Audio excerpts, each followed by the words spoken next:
What's up, guys? Welcome to Extra Dose. I'm here in the studio with Donnie after my last 3-hour podcast with limited time to prepare and a lot of dead air. I wanted to do something, with some time to prepare, with, more preparation, another person to bounce off of. And I'm really excited for this one. Donnie's in the studio. Donnie does. We did Happy to be here. hell yeah. Mad Dog's here. She thankfully on a Friday, when usually not much happens at the office, volunteered to help out with this podcast. Shout out welcome, Mad Billy. Dog. She's the best. Mhm. Shout out everybody in the tech room. Steve for help setting up everything. This is going to be a good one. We jerry-rigged some stuff so I could edit it. So hopefully you guys don't mind that we're literally just using a camera that is zoomed in on a monitor to project a lot of the media we're going to be looking at. I think this is going to be a fun ride. We have tons of stuff coming up. We have a special guest straight from China to give some updates on what's going on there. Shout out Steed and Big Belly Bros. What's that YouTube channel? Yeah, he's got a YouTube channel called Big Belly Bros. He was my first friend in China.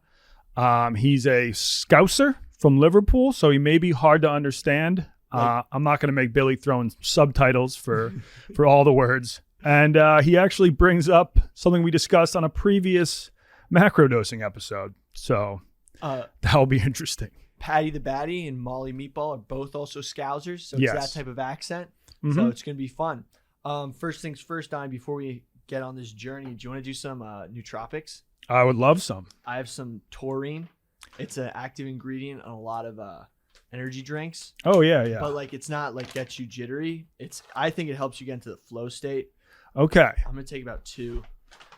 Now, are neurotropics a scam? That's what I'm wondering. Hell no. I believe full. You want some water? Here's I some would, water. yep. Would love some water. Okay, you go. because All right. I'm mixing this with some Stella Blue coffee. let's go. It's actually good.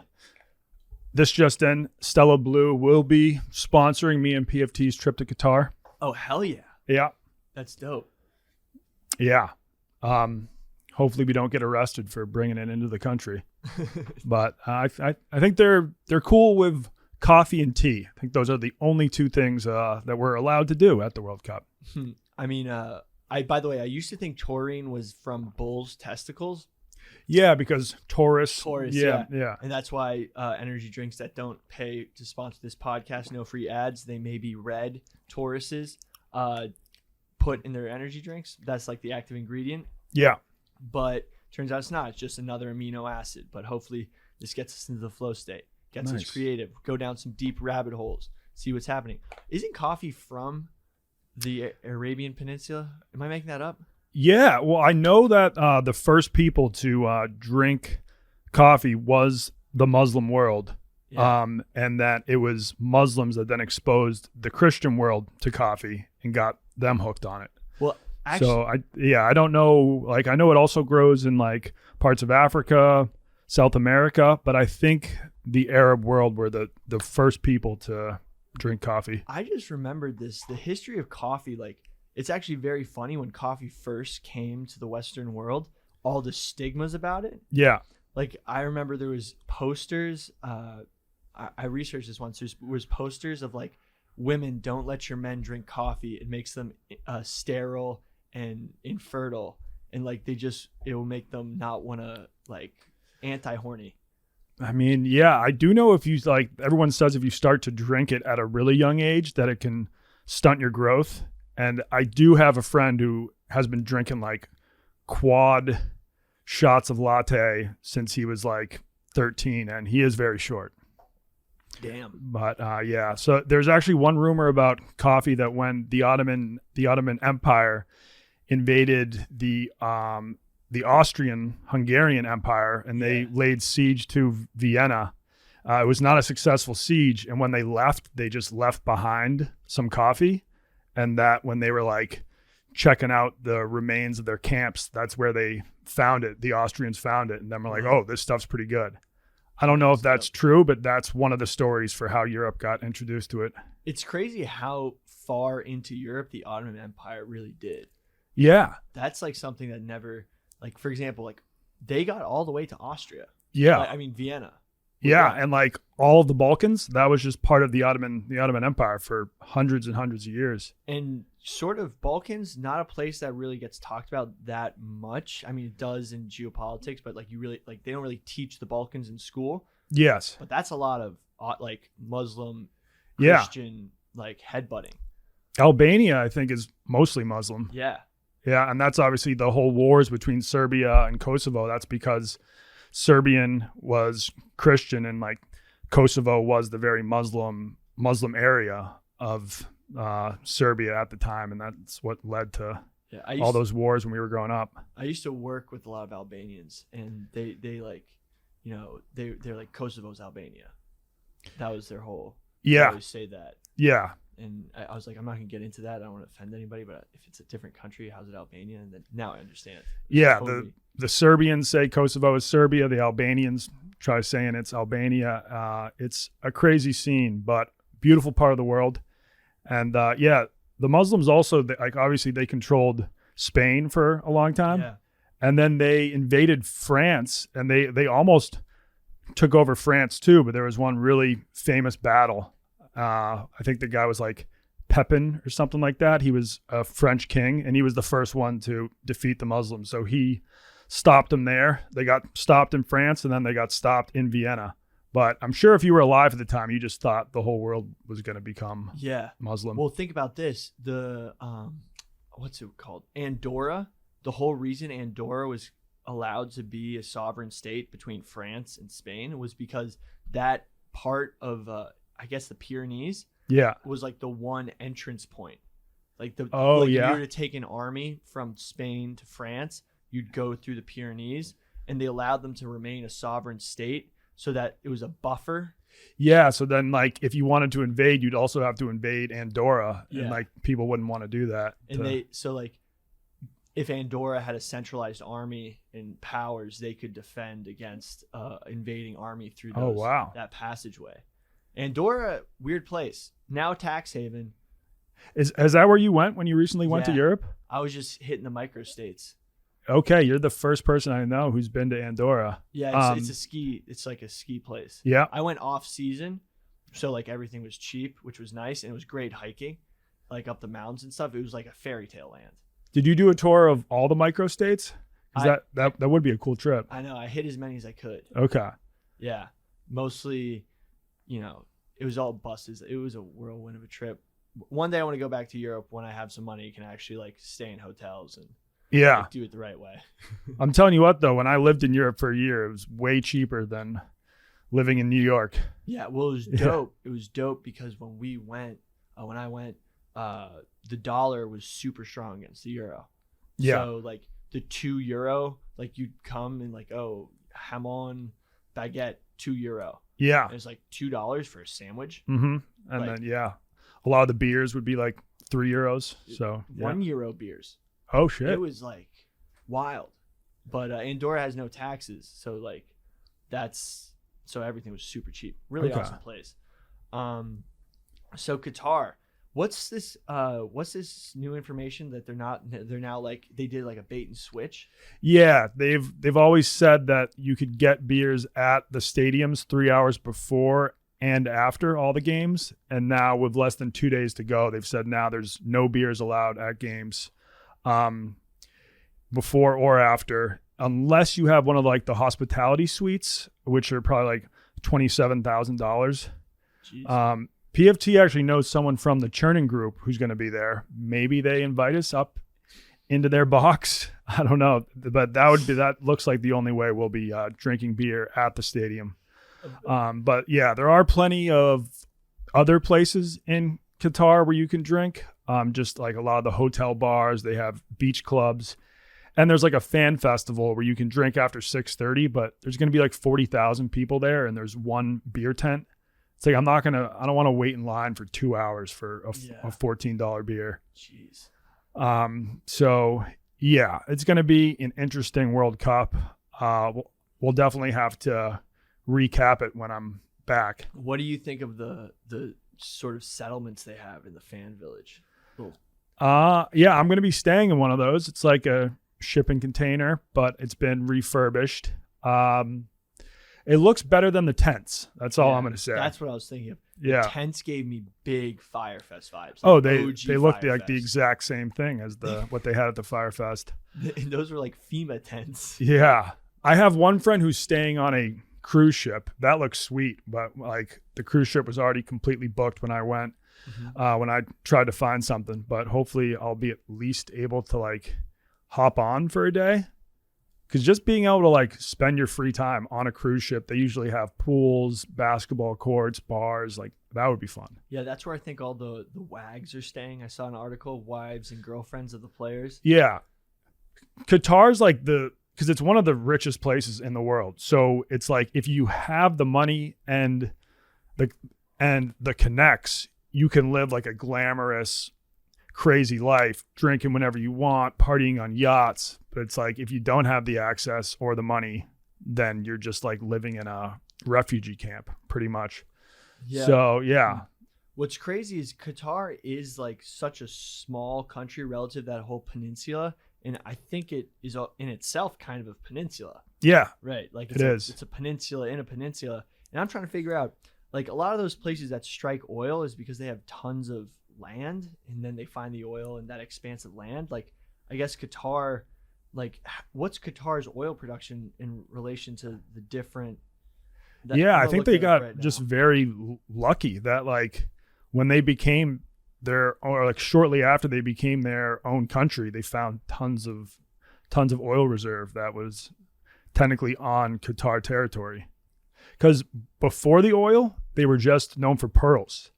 And like all of the wealthy people there would make their money from pearls because you could find tons of them right off the coast. But now they've gone all into oil. Apparently, Qatar is even richer than Dubai. Yeah, that's what I'm trying to figure. Okay, so top 5 is Saudi Arabia, Iraq, United Arab Emirates, Iran, Kuwait. Wait, for who has the most oil? Yeah, top 5 producers. But I think because Qatar is so small and they have so much oil that like Qatari people are even richer. Dude, oil production. So Saudi Arabia does 12,000.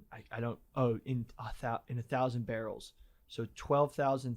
So 12 million. 12 million. Saudi Arabia does 12 million barrels a day. Iran does 4 billion. Iraq does 4 billion. United Arab Emirates does 3 billion. Kuwait does 3 billion. Qatar does 1.8 billion. So, but I'm also seeing like some people call Qatar the richest country in the world. Some people call it the 3rd richest country in the world. I don't know. So, I mean, but that's crazy that they're top 6 with countries that are much larger geographically. So they must have some insane reserves. Yeah. I mean, here it says this came out in 2022, this past August. It says Qatar is now the richest country in the Arab world. Whoa. I don't know how they factor that in. Maybe it's like per person. By the way, was I saying 12 million barrels or 12 billion barrels? Billion, I think. No, I meant 12 million. Oh, okay. 12 million. 12 million was Saudi Arabia. Iran was 4 million. Iraq was 4 million. Oh, and Qatar was 1 million, 1.8 million barrels a day. Okay. That's so yeah, huh? But how did Qatar? So what's weird about that peninsula to me is that they were, large amounts of different tribal regions, but how did Qatar become its own country relative to the larger Saudi Arabia around it? That's what I'm trying to figure out. Bahrain. Because I know it was actually controlled by the British for a bit. It was a British protectorate. And then when they left, a couple families were like, no, we're going to make this our own country. Bahrain as well. I think actually maybe like one of the families from Bahrain left for Qatar and then like turned it into his own country. That would probably have to be its own EXTRADOSE episode to get to the bottom of that. Okay, so Qatar has been ruled as a hereditary monarchy by the House of Thani since Muhammad bin Thani signed a treaty with the British in 1868 that recognized its separate status. Following Ottoman rule, Qatar became a British protectorate in the early 20th century till it's okay. So it's the English. The English put in a puppet government, in a sense. Yeah. Puppet monarch, as they used to say. Mm-hmm.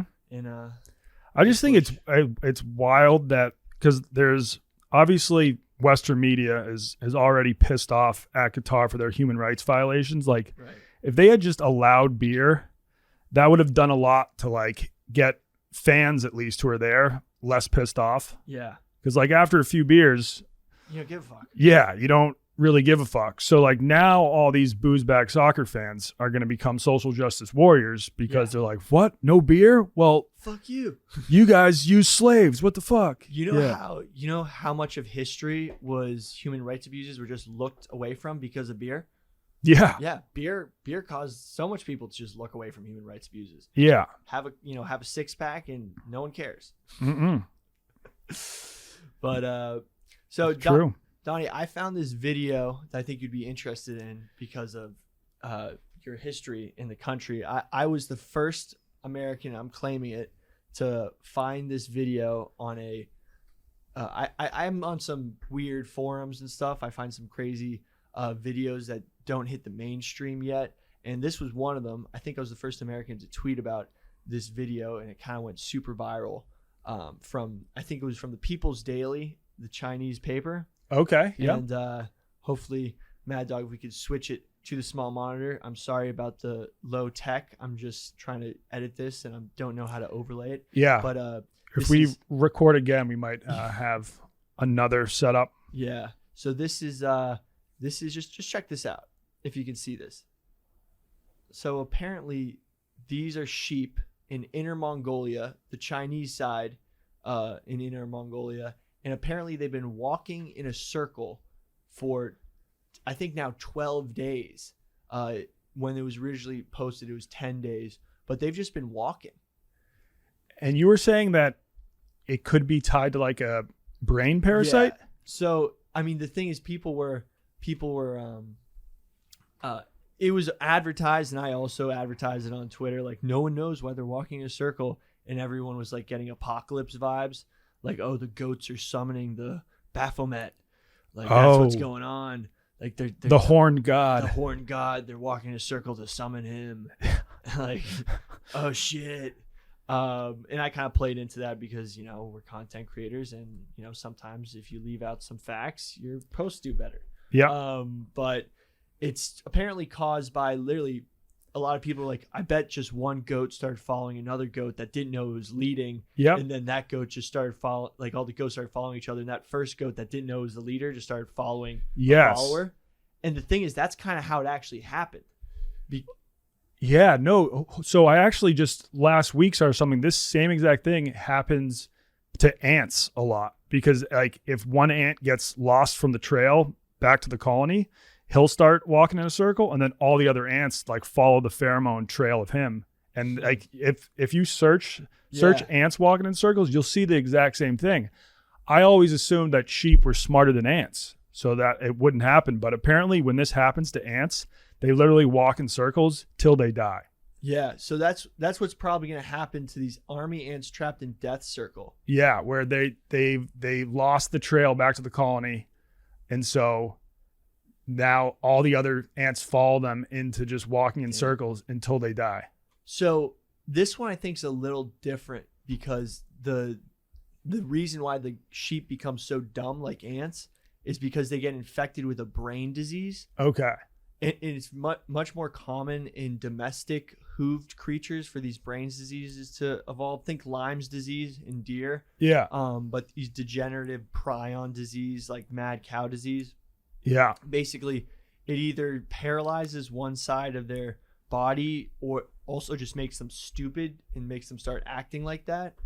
But this one is called, I actually got a warning label on the tweet I sent. It's you got like a I got misinformation warning? So this is how we knew. So last night when everyone thought that Twitter was going down. I actually ended up getting a misinformation label on my tweet.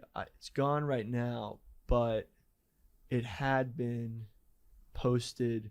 But it talks about listeria, I think it is the exact disease. And what's funny is that listeria doesn't tend to impact wild herds because wolves and larger predators tend to take out the animals that start, walking weirdly before it can infect the whole herd or flock in the sheep's case. But because in domestic populations, there's predator protection. And unfortunately, these types of diseases have been impacting deer in the United States and causing them to be put in a zombie state. So actually, let me pull up my blog. So check this out. And so no one was really covering this in the US until you found it in the Chinese paper and posted it? The Chinese paper tweeted it out. Oh, okay. They tweeted it out. But when I first found it, it had no views. It was so it was yesterday morning, right? Oh no, 2 days ago. Yeah, it was found 2 days ago, and I found it yesterday and no one had seen it, so I just retweeted it. I like, weird foreign videos. Because I want to bring them to the, I want to curate the internet. When people follow my Twitter, hopefully they can find some interesting stuff. So just, it cause someone to get a brain wrinkle on a random part of the day by following me, learn something new. But yeah, I found it, brought it to US Twitter, and it went off. It's actually crazy how viral this ended up going. Like, it's about to hit 200K likes. It's wild. People love shit like this. I know. I love shit like this, and I want to show people shit like this. So I'm glad. But so the wolf population, so there's a deadly brain disease that's they wrote about in the New York Times. It's behind a paywall. But the deadly brain disease is causing chronic wasting in a lot of wild deer populations. And the deer population in the United States, especially in the Northeast, where there's literally zero predators besides your uncle with a shotgun in a tree, it's caused tons of diseases like Lyme's disease, tick-borne illnesses. Are my worst nightmare, and I actually got bit by a bunch of Lone Star ticks. Larvae, and they can literally make you a vegan. I've heard about that. You can't eat meat. You become allergic to this certain alpha gal protein. But I'm still waiting for that to kick in. Hopefully it doesn't. My older brother got Lyme's disease twice, but luckily he was diagnosed quick enough that they got it out of his system. Because if you have that for just like a year and doctors don't know what's wrong, it can actually mess with your mind. And then you're just like not the same afterwards. Yeah. You start to go a little loopy. Yeah. The brain wasting diseases. But the reason why they're reintroducing wolves, in especially Yellowstone and across the West, is in order to make sure that this doesn't spread throughout the population. And the thing is, people have been saying that a lot of these deer, they're if you shoot a deer with this brain wasting disease and then you touch its blood and you're a hunter and you accidentally somehow ingest and something in the mucous membrane type disease crosses the threshold, it may be possible that humans could catch this brain wasting disease. Fuck. Which is pretty terrifying. Why don't we watch this Huffington Post, the grazing dead? Yeah, because humans could get mad cow's disease, right? Yeah. Yeah. So chronic wasting affects a deer's brain and spinal cord. So lab tests have shown that human genes can be infected. That's terrifying. Oh yeah. So you would just start to act like a zombie. Yeah. Except you wouldn't be trying to eat other humans, which is good. I don't know. You'd just be walking around like an idiot. Yeah. Which is unfortunate. It's feces, saliva, or blood. So think about this. You know how hunters, when they kill their first deer, they blood. If you have a son and you take him to shoot a deer, you get blooded. No, I didn't know about that. So the first time you kill an animal, they blood you. And they take the blood and they put it on your face. Okay. Yeah, that's a cool little, pretty primal action. And is that what all hunters do? It's like a tradition. It's a scene in Yellowstone. Oh, okay. Where the little kid, Casey's kid, shoots a deer for the first time, and then John Dutton bloods him. Yeah. It's like, wow, this is what tough men do. Parasites are terrifying. Yeah, especially like fungal infections, like those ones that can like infect the brain of like a wasp. Yeah. And turn them into zombies, and then it sprouts from your head. I think that's actually what that new show, The Last of Us, that's about, like humans. Yeah. They get that sort of fungal infection. It started in wasps. That was a video game before it was. Yeah. It was a really great storyline. Yeah, that's why they're turning it into a show, I think, because it was like people were like, this is better than a lot of movies I've watched. Yeah, fungus is closer to humans. Oh yeah. We should probably bring this up and then we can move on to the rest. But I remember a man who got a fungal infection. He got his face removed. Fungal infection, face removed. So he, face removed. Mark Tatum, also known as Man Without a Face. Oh my God. If you find a photo of him, it's the most terrifying thing ever. He had like a mask. Mark Tatum. Oh yeah. Can we show this? I found it. Yeah. I think you can show it. Let's just warn people. Warning. I found a photo of him with his mask and with the mask off. If you just search Monk. Yeah, just search Mark Tatum. I think we're about to see it. All right. Well, it's not the first one all right. And then go to the third one that shows him. Yeah. Oh, whoa. That's terrible. So he still had his brain, but he lost the face. And then they put that like plastic face on so he could walk out in public. Cause like, I know you're not supposed to stare at deformed people, but if that dude went out in public, like people would be running across the street. Yeah. So no offense to Mark Tatum. Yeah. So rest in peace, actually. Put in there. Titanium. Yeah. How did that happen?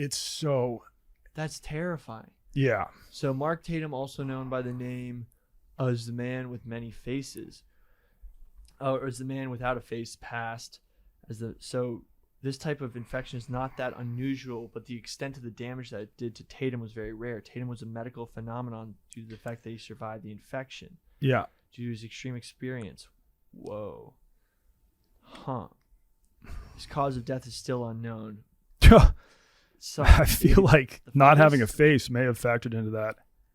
Jeez, that's tough. Fungus is scary as fuck, but it's also great. I think fungus is one of those things where it has the ability to have such a great effect on, not vertebrates or invertebrates. The word I'm trying to look for is like organisms with cell membranes. Animals? Yeah. But there's a certain different types of organisms. Yeah. So that was the Man with No Face. Now, the main topic you wanted to discuss today was the theory that there was an ancient civilization before all the ancient civilizations that we know about. Yeah. Before we get into that, do you want to go quickly to China? Yeah. So we had an amazing guest, Steve. We talked to him at the beginning of the podcast. We had an awesome conversation with him about the lockdowns and his experience right now in China. Yeah. I mean, to sort of be a precursor to the interview, China is we're sort of out of COVID. Joe Biden said the pandemic's over. China is nowhere near out. Yeah, and it's just because they're still committed to zero COVID. And as we all know with the Omicron, no matter what you do, it's going to spread. Yeah. But I mean, I got the Omicron. It was not that bad. Yeah, I didn't feel great for like a day and a half. But a lot of people get the Omicron. They don't even know they have it because they don't feel a thing. But China, like as the Omicron like spreads to different parts of China, they're still trying to get it down to zero. So when it started to spread in Shanghai, people were locked in their apartments for 2 months. It recently spread to Guangzhou. So my friend who's there, he was locked up for at least a week. But he's also just a funny guy. I think he's hammered at the moment. So we're just going to talk to him briefly for a quick China update, and then we'll be back.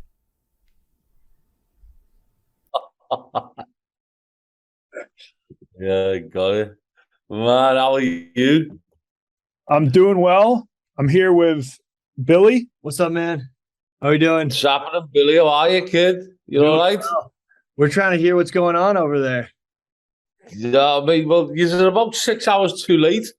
I started drinking about 8 hours ago, thinking I was getting on a podcast with Nobed here. And about 8 hours later, he's added me on. What is this? I don't know. What's going on?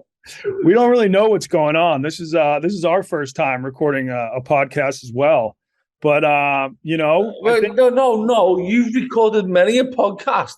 I've waited for 8 hours drinking on my own in China, thinking you were going to add me 8 hours ago, mate. Do you know what's going on here? I've got tankards of vodka going on here. Oh Jesus! Well, we had never confirmed the podcast was actually going to happen, but we had discussed it. No. I've got actual footage of you from last Friday. Saying I'm in a wedding this weekend. How about next Friday? Yeah, next Friday, but this time I've got actual effing footage. Yes, but we never talked about the exact time. But that is neither here nor there. We have time for a quick 10-minute China update, and then we're going to send you on your way. But don't worry, you will. What? It's going to take me 10 minutes to take the piss out of you. Never mind tell you about China. I've got a 20-minute session about fucking what a dickhead you are. Never mind tell you about China. Are you joking? You can have about 3 followers by the time I've finished. Fucking hell. What? William, nice to meet you, mate, by the way. Nice to meet you, buddy. Yeah. Billy, nice to meet you, buddy. Okay, Zach, so what? Sorry, Donnie, we got 10 minutes, kid. What do you want to know? Lockdown in Guangzhou. What the fuck do you want to know? Oh, yeah. I was hearing it. Did Guangzhou go back into lockdown? Mate, back into lockdown. So last Wednesday, we got locked down into our apartments. For about a week before that, they were saying there's 5,000 cases today, there's 4,000 cases today. 95% of them are asymptomatic. So what are you going to do about that? And then finally, the Wednesday, they said, right, you are locked down. We're going to give you the code so you can get food delivered.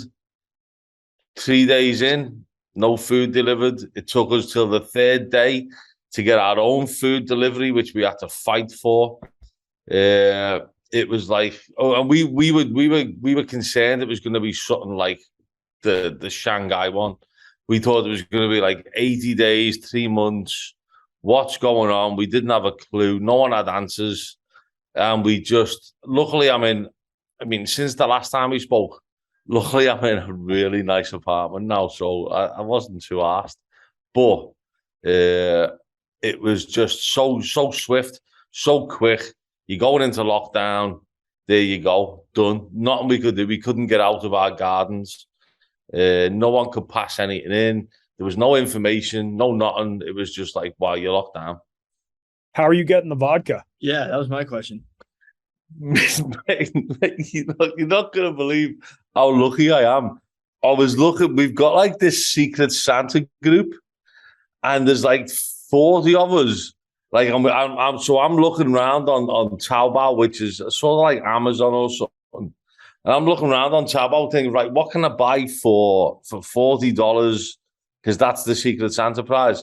And I found this thing, 170 RMB, which is about what? About $25? Yeah, something like that.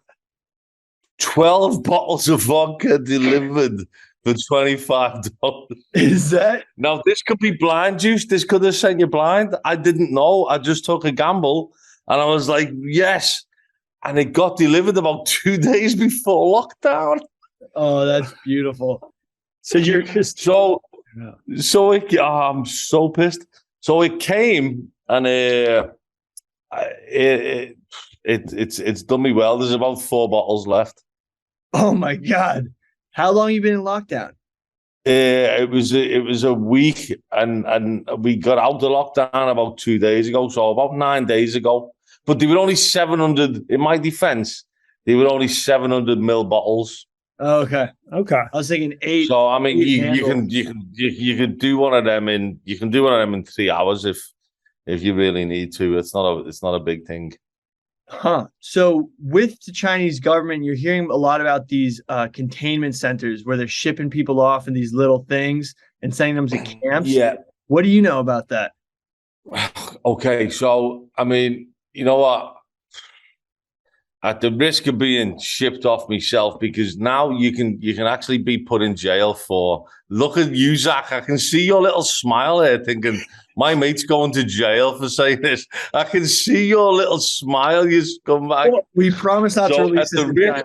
No. You know what? At the risk of creating rumors, and now you can go to prison for rumors. What I will say is, you've probably seen the videos. If you haven't, I'll send you the video in a minute, Zach, of a riot in Guangzhou. Do I have to? Like, you know what? I'll tell you something in a minute. By the way, Donnie, listen, Donnie, I'll send you the video, and there's a load of people escaping from a lockdown.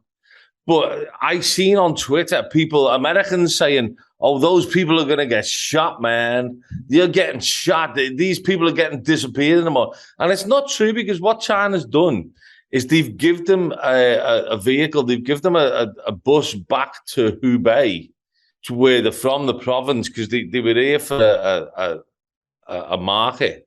And they've given them a bus back to their province. There's like 400,000 people here for a market conference, and they give them a bus back, so no one's getting shot for it. Yes, it was a bit violent, but I mean, China, like Guangzhou now is saying that they're making a new hospital in the next 2 weeks for 250,000 people who've got COVID or COVID, whatever you want to call it, and they're going to put all these people in this. The thing is, nobody's dying. Everything's asymptomatic. I'm getting a test. Every day I was in lockdown, I was getting 2 nose tests and a throat test. It's just, there's so many people I know leaving. They're saying, like, we've had enough. Everyone, all the foreigners are leaving. Like, love the place. The wages are sky high. I can afford butter these days instead of what was it last time, Zach, Donnie? What was it? Margarine? No, I couldn't afford margarine. I couldn't get it. I was using mustard as butter in the last lockdown. I can afford butter again these days. There's butter coming on the scene, but the wages are sky high. But there's so many foreigners saying we can't put up with 30-minute queues for the test every day. We're gone, we're done. Especially believe when me, it's the just wages. the Omicron. No one is even dying. Mate, I don't even know if that's what it's called anymore, because we don't get that information. But there's like 7,000 cases a day. Like, people are getting, there's a bit of a tickle, and that's it. It's done. So, quick question: are they actually doing those anal tests? I heard that was a thing in the Winter Olympics. Mate, if I know a lot of people here who would like the anal tests. There's this. No, that was a I've never seen those anal tests. There's a few jokes about it now and again. My cousin came in last year, and I said to him, like, you're gonna have to have a few anal swabs there, kid. But there's no I've never heard of any anal swabs. If Donnie comes back, I'm gonna try and make it so that he gets an on TV anal swab. But I've never heard of them. Buddy. So I don't know. Are you off to the World Cup with him? No, not me. Another podcast co-host. But we're gonna get into that. Who's going with him? Which one? No, not me, but someone else is. PFT. Yeah, who is it? Who's going with him? PFT. He was the guy who did a bunch of Hong Kong Sevens. No way. Are you going with PFT? Yeah. I'm gonna be honest. I've when we used to be able to still get a load of acid here. I watched a load of your videos with Neil, and I showed him some of the you and PFT videos in Hong Kong, and we sat there on these couches and we laughed about, like, mate, I would love to go out with you in PFT. I think I'm gonna be honest, and I think you'll probably agree with me. I'll probably last longer than you and PFT together, but I would get you on some gear. You know it. Although I think you wouldn't last longer in Qatar. I think you would be the first one to get put in jail. Yeah. Okay, I'll I'll give you that one. I've got a bone to pick with you, by the way. I know you said 10 minutes. Someone got in touch with me a few weeks ago and said, Steve, I've seen this video. You've got to get on it. There's a guy called Donny, and he's talking about like when he was in Guangzhou and he met some guy, and this guy gave him some white powder. And you were saying to this guy, oh, are you a Brit? Now, I remember it different. I remember you didn't come over to that guy and say, are you fucking English, dude, or whatever. I remember that guy came over to you out of the goodness of his heart and said, mate, sniff some of this, you'll be okay. And you did. That's how I remember it. But this guy said to me, oh, look at this. And so I watched this podcast and you were like, yeah, it was like almost you were doing the guy a favor. No, I mean, that's actually the same podcast that you're on right now. It's that no, so I'll tell you what, when I was talking, I'm not saying I know the guy. Yeah. Oh my God. I'm not saying I know the guy who did it. I'm just saying if I did know the guy who did it, I know exactly what happened, by the way. Okay. And that guy isn't a head teacher anymore. That guy is definitely not a head teacher anymore, no. No, I don't know. I feel like I was very polite on the podcast to that guy and how he was very nice to me. And you were extremely polite about you didn't even talk about when we used to sit in an apartment and that person would get a delivery every Friday of stuff for like a few hundred grams in China, and it was just like a free for all. You were very polite about that. That was well, but not that I know that's a podcast for another day. I think that's a podcast. We did actually say back to China. Back to China. What have you heard about? What have you heard about the monkeypox epidemic? Is that actually a thing there? Mate, the only thing we've heard about the monkeypox pandemic is that if I get in my lift, I live on the 11th floor, they won't go near me. If I'm walking down the street, and a lot of Chinese are so cool, but the older ones, if they will shy away from me, they will pick kids up and run away from me. I don't really want to say what I'm about to say, but like Donnie knows that I don't really give a fig. But I feel like a black man in the 50s in Georgia, because I walk down the street and it's like, what the blazes? Do you know what I mean? I feel like Tsar if he crosses over the border to any other country, because it's like they just treat you like you're a second-class citizen. So there's nothing in the country about it except for the pure racism and the xenophobia around it. There's nothing else. They think you have it? Yeah. Do I have monkeypox? No. But do they think that's why they're avoiding you? Do they think they just see this really gymmed up white guy? No, not really. And they just think foreigner. Like there's a big thing here about. And you know what? 90% of them are so cool. The older generation just think you are a walking virus. I've actually bought T-shirts for me and my cousin and my friends, and they say like, "This is our temperature. We are not a virus. We don't have monkeypox." And people come up and they're like, "Whoa, that's so cool!" But a lot of the older ones think you are a walking virus. So weird, wow. But no different to what probably happened to a lot of Chinese in your country and my country when COVID first came out. So there was a lot of people swings and roundabouts. Yeah. What are you guys up to? Like, what are you said 10 minutes. What are you guys doing? Well, we're about Bumming? to start We're did you hear about that circle of sheep in Mongolia that keep walking around in circles? Yes, I did. How cool is that?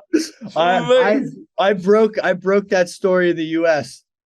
No way. Yeah, I found That it was you, mate. I'd seen that on you. Like, that was you. Mate, what Twitter. I've seen that. How cool is that? Yeah, they got some brain disease. Yeah, but Mate, you asked Donnie. We've done that at an apartment about 12 years ago. We've walked around Wild Allen. You remember Wild Allen, the Wild Allen incident? Yes. Remember the sword? What was it called? What was the big sword? The katana? what's that big sword called? Excalibur? Excalibur sword, yeah, the Excalibur sword we used to have. And we walked around Wild Allen. We were like a gang of sheep back then. We'll tell that story one day. Yeah. We'll tell that story one day. Yeah. Wild Allen. I'm sure them sheep are doing the same thing. That's what Yes. they're doing. Perfect. Well, I Dude, think we got to wrap it up. Thank you so much for coming on. But can I just say, can you guys check out the Belly Bros channel on YouTube? We've got like about 70,000 subscribers right now. Two fat guys going around China, eating whatever the blazes, destroying cars. That's another story. But can everyone just check out the Belly Bros for 1 second? We will check that out. And Steed, I will definitely be having you back on, whether it's a podcast with me or a podcast with the Macrodosing crew. Hell yeah. More Macrodosing, let's do that one because I've got a story about that as well. I really have.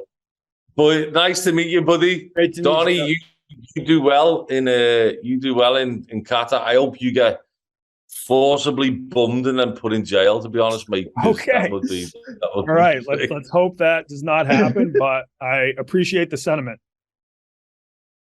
All right, man. I love we'll do you. this again when I'm back from Qatar because I don't get put in jail. All right. Do you go? Yeah, no, mate, you're. That interview is brought to you by 750 milliliter vodka bottles that you can get on Chinese Amazon. Yeah. Didn't he say it was like $25? $25 for like 10 bottles or something? That's insane. Yeah. And check out the Belly Bros. Yeah, Belly Bros on YouTube. Yep. That's one of those things where you know how they say vodka can get filtered and it gets better? Yes. They test that on Mythbusters. Yeah, because that's what they always say. Like Tito's vodka is filtered 4 times or something like that. Or I know some people buy vodka and put it through their Brita. Yeah, their Brita, and it can turn like Popov into Absolute. I don't know if that's true or not. We should do that as an experiment one day. Let's get shitty ass vodka, just filter the fuck out of it. Get Mr. Boston. But yeah. Yeah, so this has kind of been a hot topic recently because you guys may have heard of Graham Hancock and Randall Carlson. They've been on the Joe Rogan show a bunch, and Graham Hancock now has his own show on Netflix called Ancient Apocalypse. Mm-hmm. And so someone was asking me if I'd seen that show, and then Billy got really excited because I guess you started to dive into it on your 2-hour podcast. Yeah, so on my 2-hour podcast, everyone's been talking about this Tartaria conspiracy, and and if you listen to the last one, we're going to go over kind of a lot of that. But basically, what I figured out about it is it's very weird and very out there, in that a lot of it like gives up some classic premises backed up by facts at all. Yeah, but the thing is, this Graham Hancock guy, I started getting into his stuff and ran into some sort of Twitter threads, and he's sort of kind of a lot of what his theories are based on are kind of relative to some pretty controversial stuff by other authors that I encountered in my 3-hour podcast. Actually, 5 minutes in, I think I've sort of figured out. I was like, wait a second, this thing's kind of been hijacked and sort of trying to rewrite history in a way to make it sound. Yeah, but I do feel like there's still a chance that what Graham Hancock believes could be true. I don't think he has the definitive proof yet. Yeah. But what a lot of what he's saying in theory could be possible. A lot of the stuff what people are saying with the Tartarian Empire, I don't think is necessarily possible. Maybe the Tartarian Empire isn't real, but the Tartarian Empire is just quoted as a possible one. Yeah. Can I briefly just tell people what Graham Hancock believes? Go for it.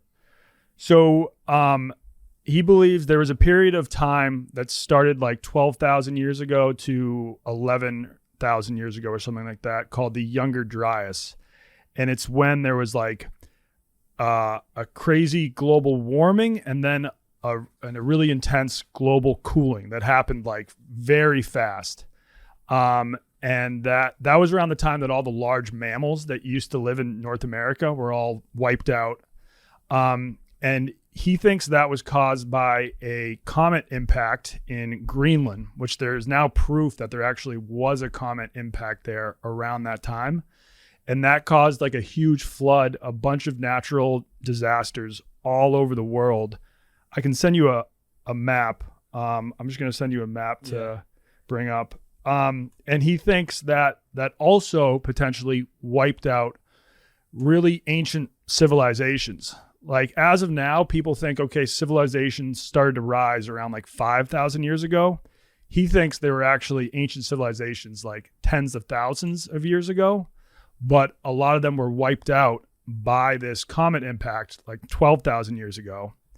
And that it was, so he thinks when the comet hit, that whole area in red, we're dealing with all sorts of horrendous natural disasters. And he thinks that comet impact actually inspired the story of the flood, because almost every culture in the world has a flood myth that a long time ago, God either trying to punish humans or something like that. And a lot of people say the flood was caused by a comet. There's Native American cultures that report hundreds of years ago, this serpent came down from the sky, which a comet, it kind of looks like a serpent because it has a tail. Quetzalcoatl, right? That's that. Yeah, that's one of the gods. Mad Dog, if we could switch this map real quick. And then he believes that that some survivors from these super, super ancient civilizations were the ones that then taught the other humans that were just hunter-gatherers how to restart civilization. So let's look at this map, and this is where it starts to get tricky, and we'll get into this, but notice how this map completely covers Western Europe, only North America and parts of South America, but all the places where the first world technically is right now.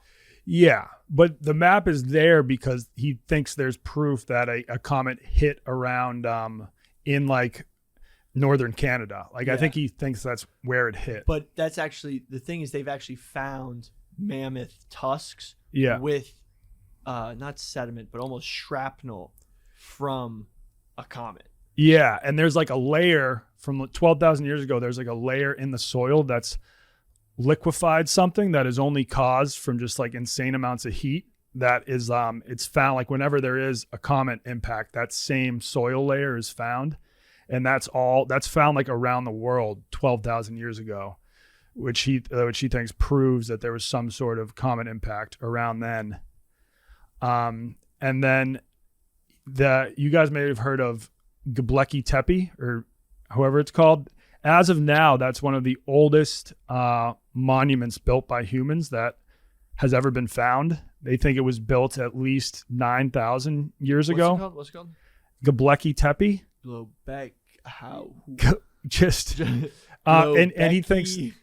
There we go. Yeah, and he thinks maybe some of the survivors of this, that's where they posted up, because it's very close to Mount Ararat, where they said Noah landed. Oh shit! They said Noah landed his ark on this really high mountain that's now in western Turkey, and this site is super close to that. Göbekli Tepe. So Göbekli Tepe, it's a round, oval, rectangular, megalithic structure erected by hunter-gatherers in the pre-pottery Neolithic age between 9600 and 8200 BCE. These monuments were probably used in connection with rituals, most likely of a funerary nature. Distinctive T-shaped pillars are carved with images of wild animals, providing into the way of life and beliefs of people living the upper Mesopotamia around 11,500 years ago. Huh. Yeah. Upper Mesopotamia. Whoa. Although Graham Hancock believes they were actually used to like as like a zodiac sign, because a lot of them align up to like where stars in the sky would have been 9,000 years ago or even longer. Because actually, like the stars in the sky, they change. Like, Yeah. because like if you think about it, the Earth and the Sun are like moving through the universe. Yeah. So like where stars are change. And so he's tried to be like, okay, where would the stars would have been super long ago? And he's also done that with the pyramids. He's like, if you place the stars where they were in the sky 10,000 years ago, then the pyramids line up exactly with the Orion constellation. So he's kind of like, he's using that as some of the proof that a lot of these civilizations are a lot older than we think. And that, like, you know, below the pyramid, like, yeah, the pyramid, I guess, has been proven that it was the pyramid that's there now was kind of built 3,500 years ago, but that like underneath the pyramid, there were even older structures that were built way longer. Whoa. Same with the Sphinx. Parts of the Sphinx show extreme water erosion, and that there wasn't like serious rain there to cause that erosion. Maybe a flood. It like, if you go back like 15,000, 20,000 years ago, that was the last time that like the climate in Egypt actually had a lot of rainfall. So he's like, this water erosion shows that parts of the Sphinx are way older than 3,000 years old. Like they could be 10 to 20,000 years old. And just like the head of the Sphinx is obviously a lot newer, but it used to be a lion's head that like we don't really know how old it was built. You know what? You know why I think so? The proof about all the stars, right? And like, oh, they knew so much about the stars and they must have been more advanced. I have a feeling that like the night sky was one of their only sort of sources of entertainment. Yeah. So that's when you try to like justify like why were they so obsessed with the stars and whatnot. I think literally like today, like if you even go back 20 years pre-internet, like you see like everyone was doing all these activities, right? Yeah. And you know, today like kids aren't doing as much because there's like they're playing video games. Yeah. Instead of like going out and building clubhouses or like, you know, skateboarding or like not doing as many outdoor activities. But I think, you know, before even TV, people were spending way more time doing other stuff. Yeah. And like living in New York now, you don't even see the stars because of light pollution. But back then, there were no lights except for like a campfire. Yeah. So you're constantly looking at the stars. I mean, that's why when I look at the constellations, I'm like, oh, they say that constellation looks like a bowl. I don't see it. That's just random stars. But if you're staring at it for that long, it would probably start to look like a bowl to you. And think about this. Think about what we do when we're like as far away from light pollution as we can. Like let's say you go camping somewhere. What's the first thing you do at night? Look at the stars. You look at the stars, and then you like try to lie to a girl about which thing it is to impress her. Yeah. I mean, like where in your life are the craziest stars you've seen? Because it is wild when you get like super far out there. You're like, holy shit, this is always right above me. And especially, I bet like that's why I think seafarers, like people on boats were so obsessed with the sky because that's like the best stars. Well, yeah, that's how they learned how to navigate. Yeah. They learned how to read the stars, because it used to be people are like, well, we can only use the sun to navigate, so we can only take a boat somewhere that's like one day away.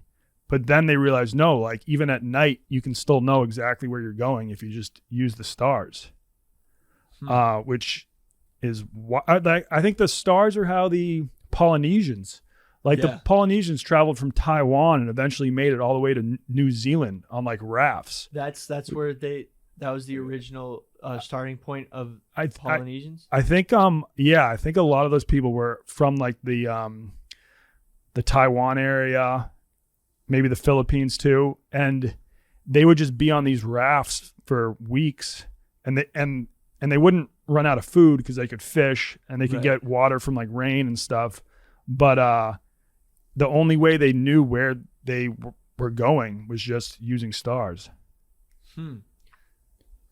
And the thing is, like back then, it's just there was nothing else to do, so you might as well learn how to navigate using the stars. That's like one of those things that we can't even wrap our heads around. Yeah. But yeah, nowadays, I mean, I couldn't even navigate. If you told me like drive to Vermont, it's like I wouldn't be able to do that without using my phone. Yeah, GPS. Yeah. I think.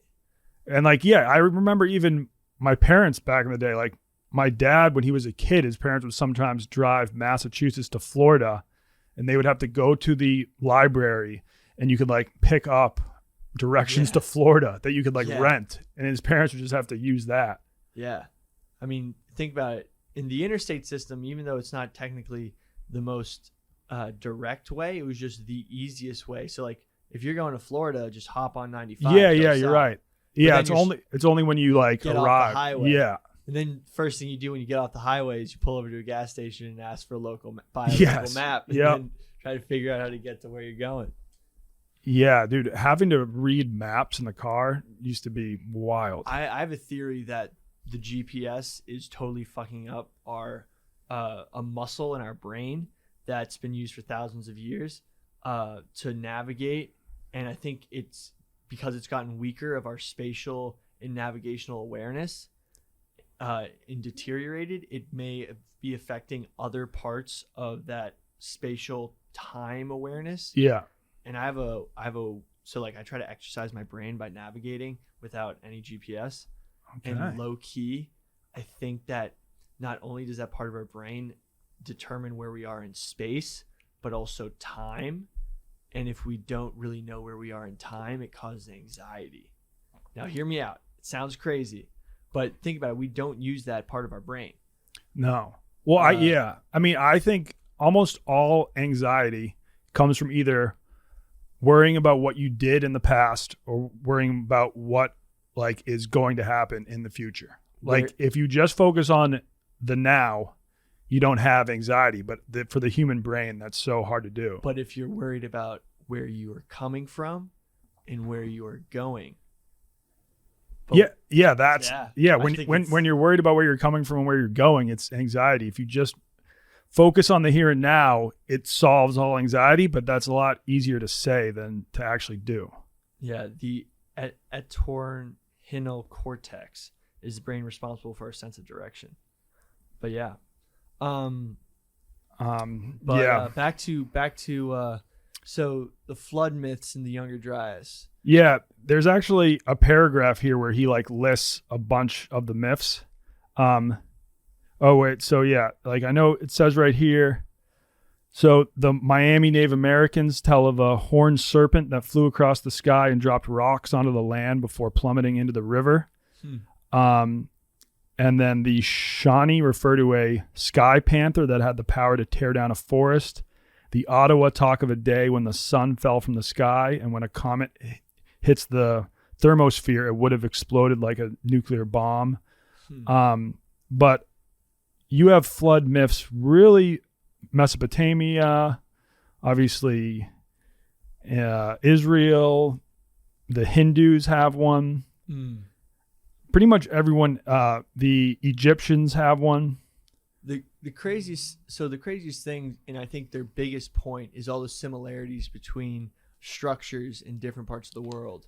And if we look at the screen, they have that too. Mad Dog, if we could switch it. Perfect. We have Cambodia, Mexico, and they have very almost exact different structures. This was actually the plot of Alien vs. Predator as well. Yeah. The first one. Like, look, those are very similar. Yeah. But also, they're in very similar environments. Yeah. Yeah, I don't think that... Like, I don't know if he thinks there was just one ancient civilization that like lived all over the world. Maybe he thinks there were like a bunch, and that like where a lot of, you know, where the pyramids are built or where some other temples are built are just built on top of even older things that we don't know about yet. I mean, the thing with like looking at these temples and they look almost exactly the same, just a couple differences. I think, you know, when you people make the same joke. Yeah. And it's like, we see it a lot on Twitter. Like one of us, you're trying to make a joke and it's like Prince Andrew's getting the corgis.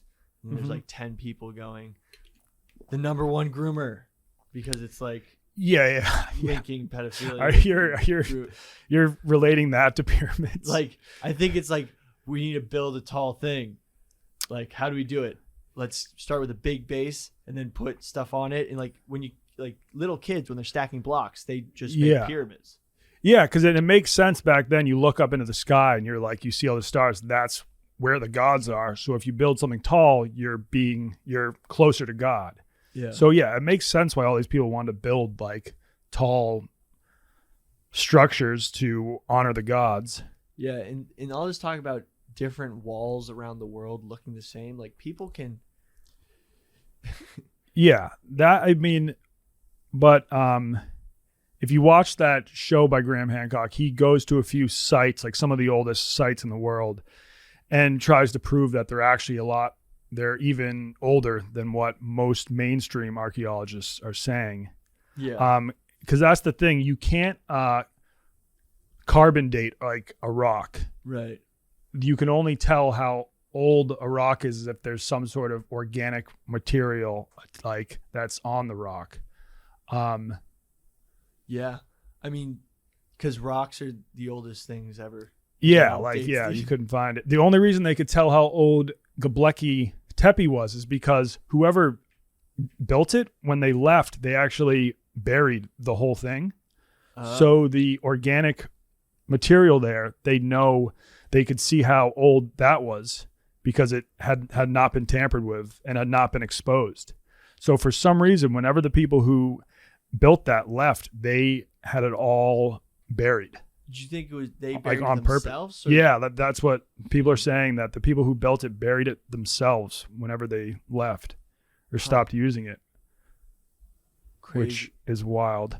So they're also pointing towards similar sculpting and also the trident being used in multiple iterations, be it India,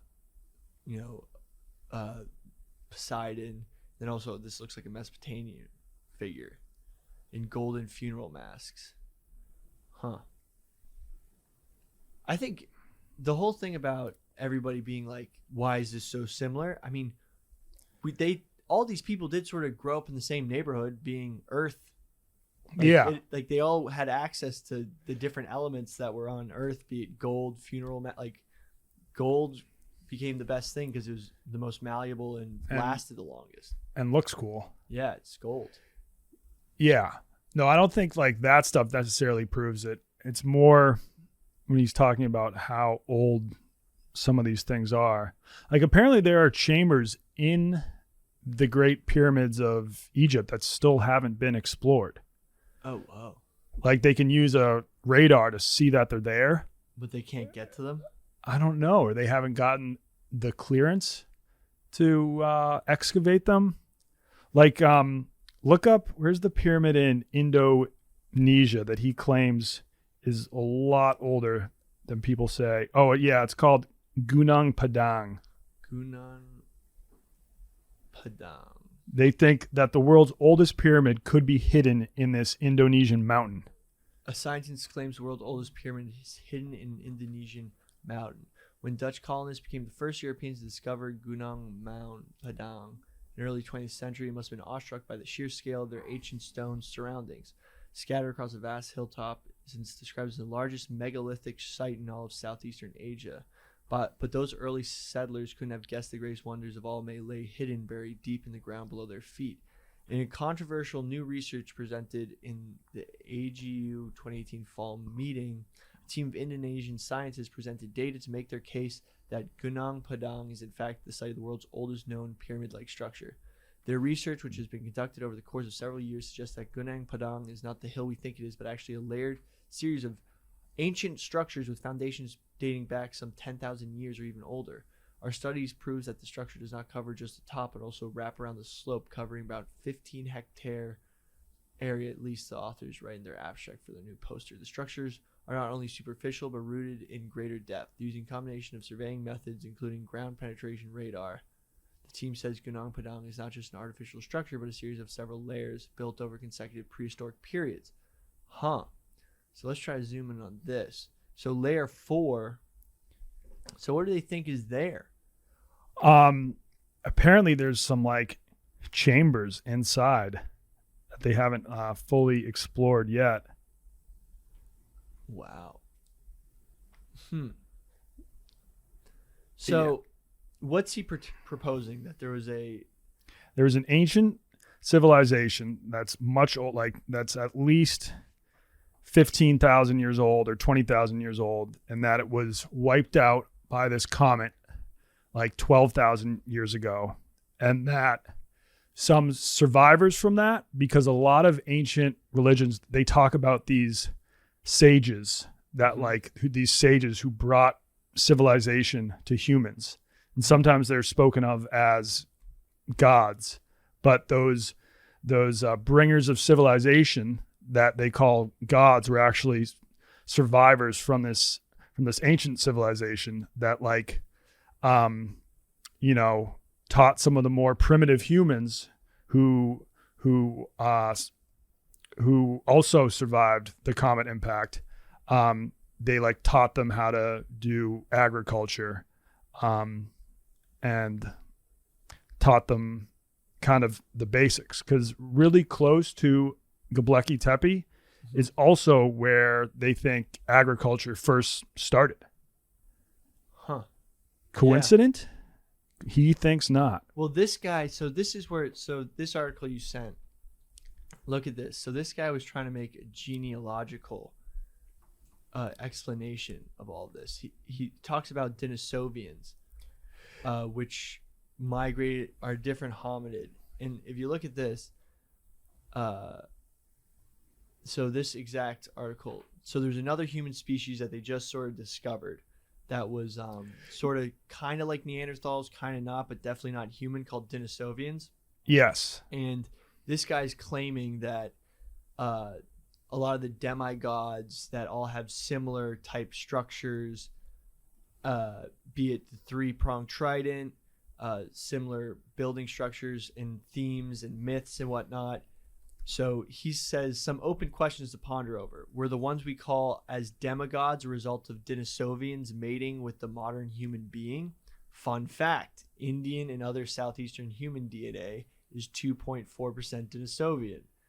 What about deadly weapons described in the ancient texts like trident, thunderbolts, and the like? So I think this guy is trying to be like... So that article wasn't written by Graham Hancock. This Right. was a guy trying to summarize it. Yeah, I've never heard Graham talk about the Denisovians, but that is pretty interesting. So the thing is, what I've found with a lot of these ancient civilizations that now have been lost narratives have come with a lot of sort of racial application. So this guy's using it to say that the Denisovians were the advanced civilization that got wiped out, and hey, Southeastern Asians are all Denisovian, have more Denisovian DNA than anywhere else. And then you see on the opposite spectrum, and this guy that I ran into while doing a YouTube deep dive, that guy was also saying that the Denisovians were they could have been 12 feet tall. Yeah. And so in a lot of ancient cultures, they talk about races of giants that lived all over the place. People say the UK used to be inhabited by giants, and he was maybe that was inspired by the Denisovians. And he's showing a human molar and a Denisovian molar, and the facts is, yes, ancient hominids probably had much bigger molars than us because they had to bite through bone and shit. Yeah, but they weren't necessarily that much larger. It's not like a shark where megalodon teeth indicate that there was a 60-foot shark compared to 18-foot great whites. Yeah. Like, But I think if you look at a gorilla, which is shorter than us, yeah. their molars are much bigger. But it is so wild that humans, billions or like ancient humans existed on Earth when there were other species of humans also existing. Like, it's true that Homo sapiens mated with Neanderthals, and that like some humans today have Neanderthal genes. Yeah. Like, that's just a fact. And then there are the hobbits of Java or something like that, where there was just a race of people that were naturally like 4 feet tall. And the craziest part about that is that the local traditions talk of these people. Yeah. Before they even found their skeletons, before, anybody from at least Western science discovered the existence of Homo florensis. Yeah. From the Florensis Islands, where they're literal hobbit people who are just short, because a lot of animals that exist on islands end up, because of the lack of resources, getting smaller. Yeah. So it was one of those, like, there's pygmy elephants on certain islands. Yeah. And so I think that was, of the I'm just trying to imagine these little like hobbit people hunting mini elephants, or maybe even riding mini elephants. Yeah. And well, the thing is, they were also running from giant Komodo dragons. And I'm going to send you a link. They were also running from giant storks. Oh, this is shit. This is a hilarious article. It goes, giant storks may have fed on real life hobbits. Holy. Which is fucking insane. Wait. Hobbit. I'm going to look up Homo florensis. Yeah. And hopefully we can get some visuals, because these guys are... I sent you one article that has a couple visuals as well. Yeah. Let's check this one out. But yeah, let me pull up that article. Yeah, they just have like one photo of a hobbit standing next to a stork. Giant stork may have fed on... Yeah. Oh my God. I mean, birds are terrifying just at their size today. Like, if you've ever been close to an ostrich, which I have, I went to an ostrich farm in Tucson, Arizona, and those things are fucking terrifying. Well, did you see the ones like in South America in prehistoric times? There used to be gigantic, like big billed, like predatory birds. Yeah. That looked like shoebill storks. Yeah, yeah. With like more of like parrot beaks. Yeah. I've seen that, and like, those things probably used to hunt humans too. Yeah, if humans were there. So let's check out, pull up, listen to some stuff about these.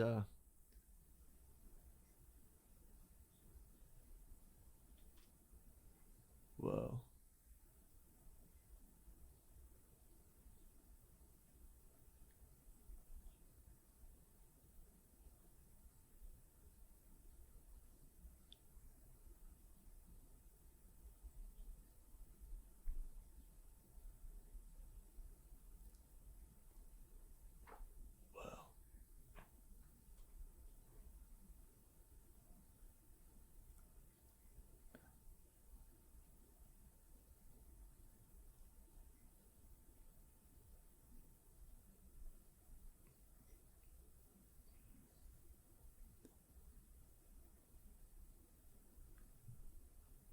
Jeez.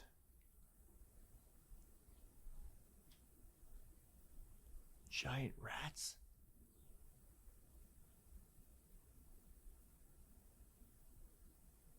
And this has all been proven. So this isn't even like a conspiracy theory. This is facts. Yeah.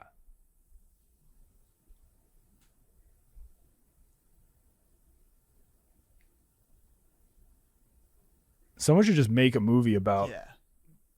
Yeah, they found them in a cave. Weird, man.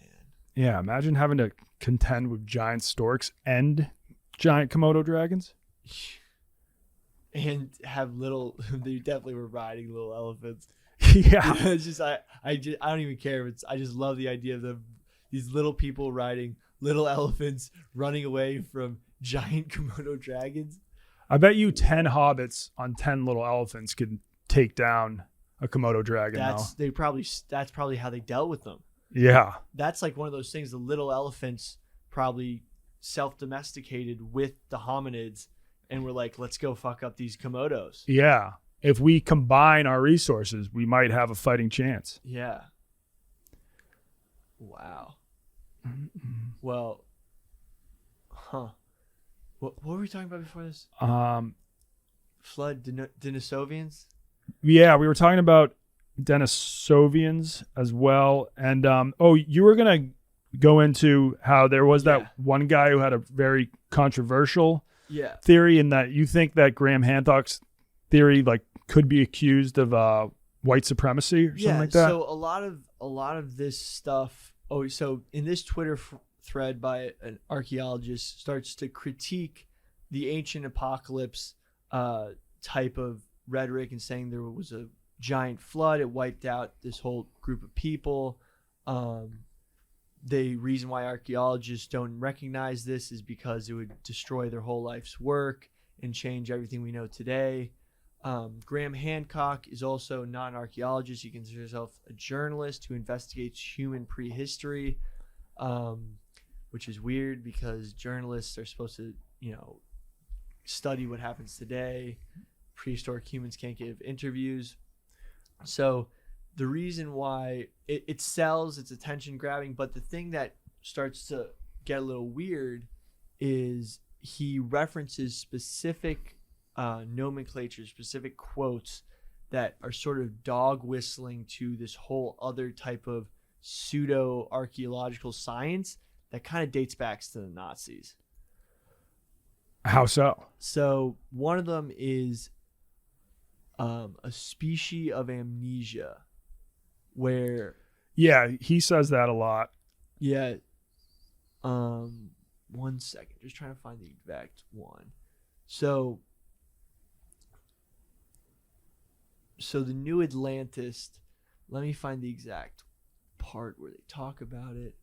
This idea of an ancient advanced civilization that sort of the remnants of it created new, especially Western civilization, is something that not only Hitler was sort of going after and studying, like a lot of those stuff like the Raiders of the Lost Ark, like that sort of when the Nazis were apparently going after all these relics and stuff and trying to craft a different history that sort of framed them as the master race as of things.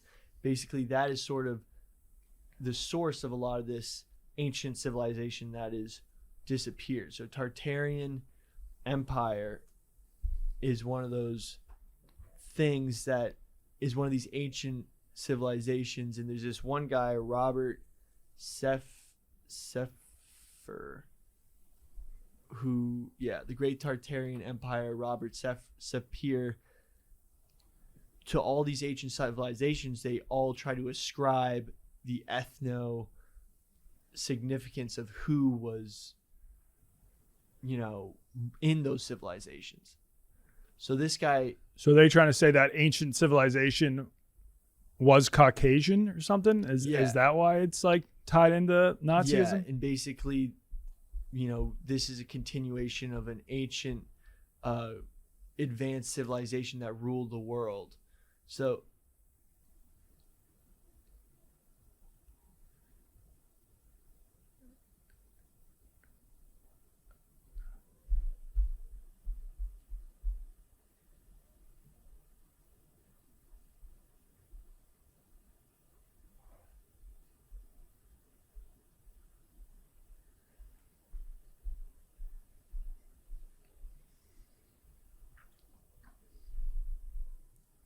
oh yeah, Arian. Yep. But like they try to make Genghis Khan a ginger.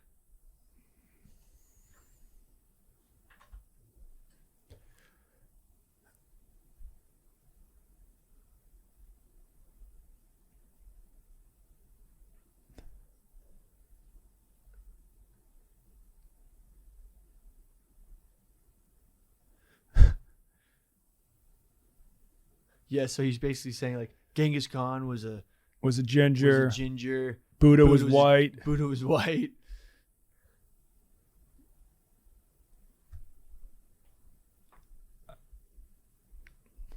Yeah. He's trying to say like basically the only people who could create civilization were.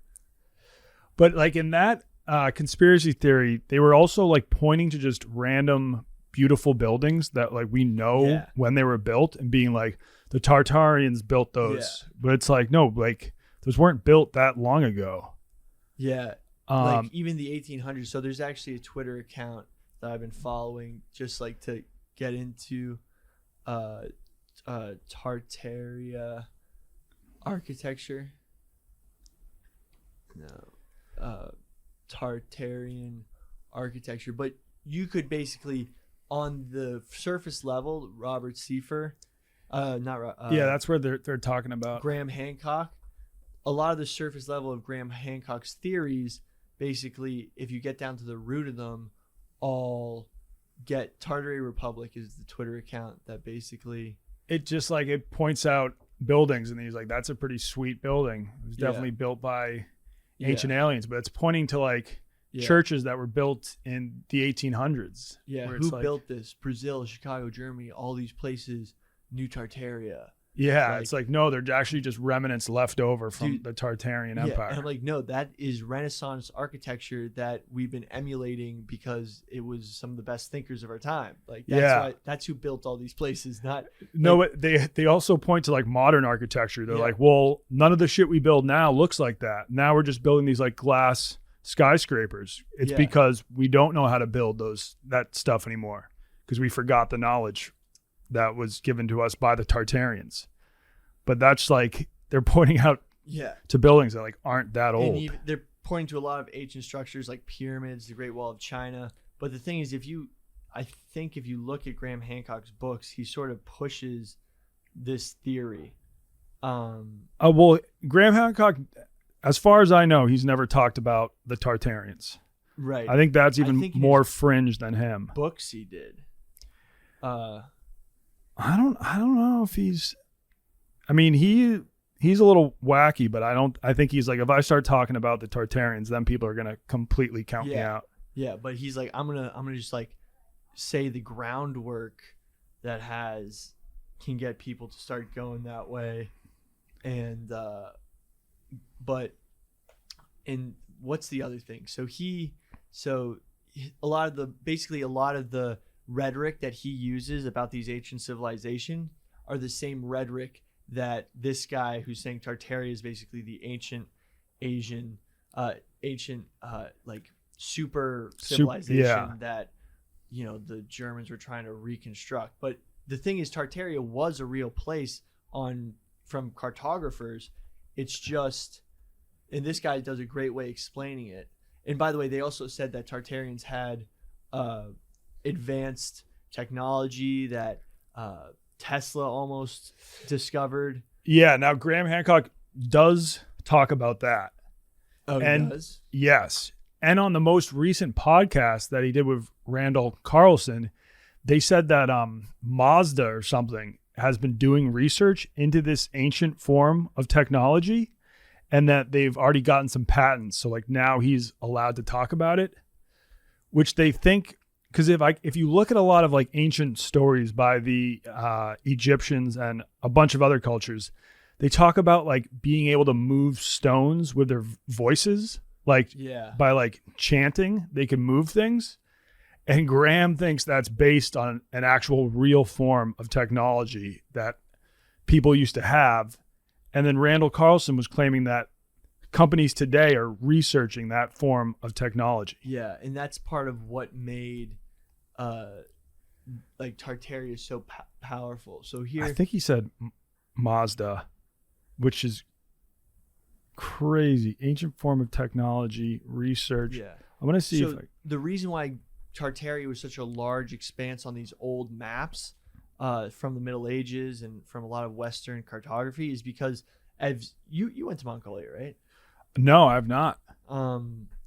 I've someone I know who went to Mongolia and told me stories. It's basically it's a lot of lands and it's sort of hollow in that there's not that many large population centers and a lot of nomadic herders. Yeah. And because of that, they've been living like that for thousands of years, right when people were making maps.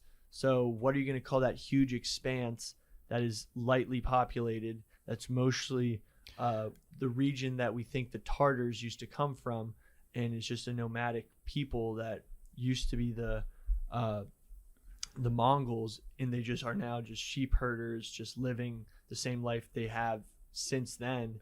It's just Tartaria, because we don't know much about it. We don't know about the kingdoms of it because they have no real structure of kingdom country. It's just different tribes with different flocks and herds that they, controlled these large expanses of land, much like the Native Americans before European contact. They didn't have any structure of land. They were a hunting, herding group. Well, actually, the Native Americans, I don't think were much.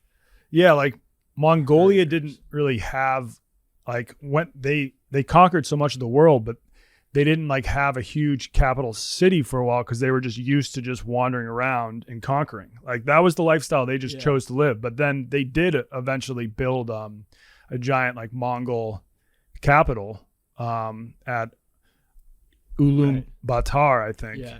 So I mean, I think it's just those people, when you live in that environment, it's just open grasslands. That's just what they did. They had huge herds, and they had to keep on moving because the herds would eat all the grass, and that was just the lifestyle they enjoyed.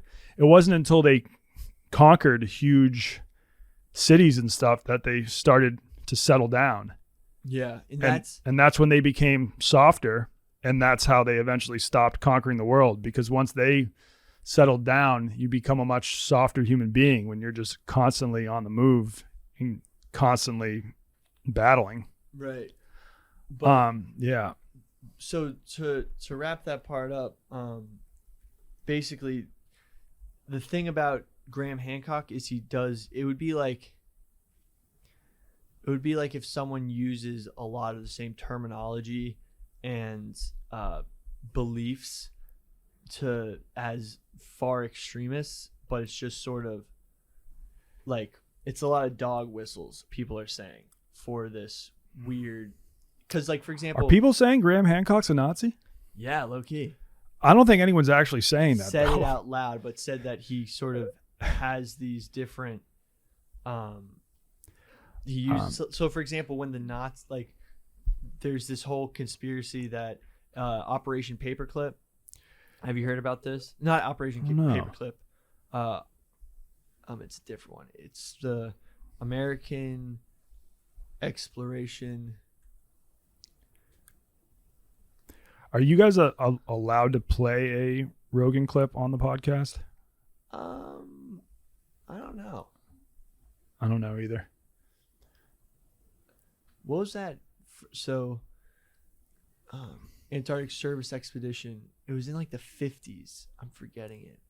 High Jump, Operation High Jump, exploring Antarctica with the U.S. Navy. So, like, look at this. People are saying that. So this is Operation High Jump.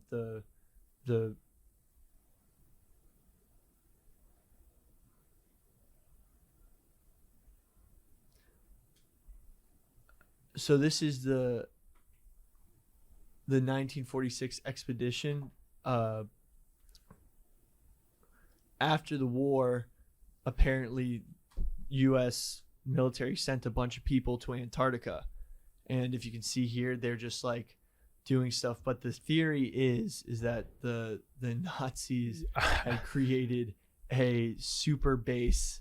I've heard of this. Yeah. Yes. I'm going to call bullshit on that. And that they actually got into a huge war with the last remaining Third Reich, who discovered all that. I've definitely heard that theory. But like, they discovered all that technology that Mazda's now found, and they're now living in a crazy underground advanced civilized, like in the ruins of an advanced civilization down there that they found out about, and they're using all that power to like live there. So, and that's the whole reason why the U.S. military sent so many people there, to like try to smoke them out. Jesus. Yeah, I mean, I guess this is all based on just ancient sources saying that humans were able to use sound to move these gigantic blocks. I just thought, I don't know if I sent you the clip. I don't know if you're allowed to play it like on the pod. It's from the Rogan podcast, but I was just shocked when he said he was like that.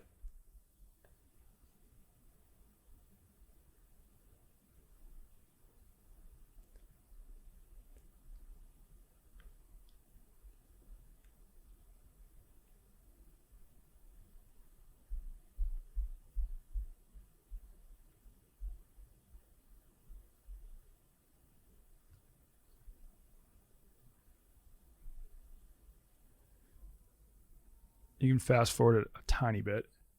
See.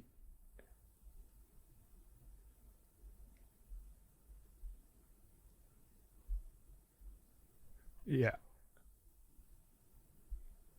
This is Randall Carlson. He claims that there's actually research being done on this now.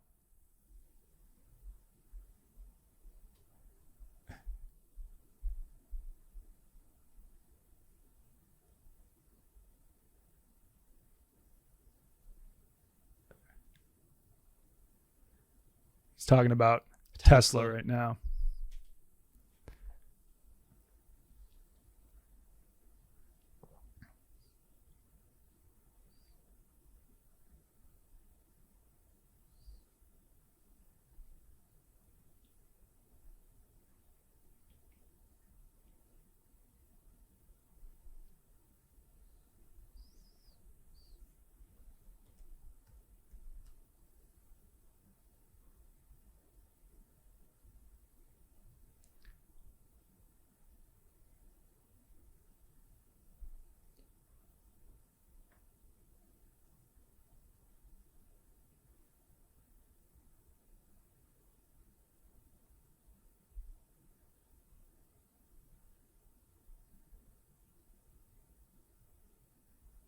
Yeah.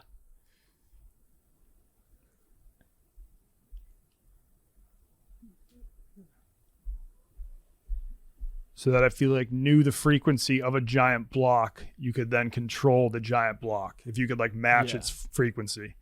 Yeah, we don't need to watch the rest of the clip, but he claims there's actually research being done on that stuff, which was inspired by the accounts of ancient sound technology, and they're doing modern day research on it.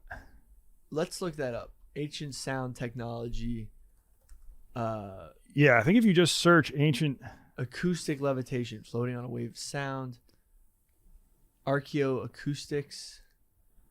I mean, the thing is, all of these stuff that's being brought up, even if they don't mean or not, we're all sort of the foundations of the historical beliefs of like these guys like Robert Seifer, who basically think the Tartarian empires was like this ancient empire that's been erased because they were the chosen people that whatever.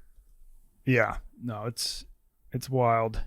Yeah, like this article says ancient Egyptians used sound waves in building pyramids. And like, why are they even saying that? I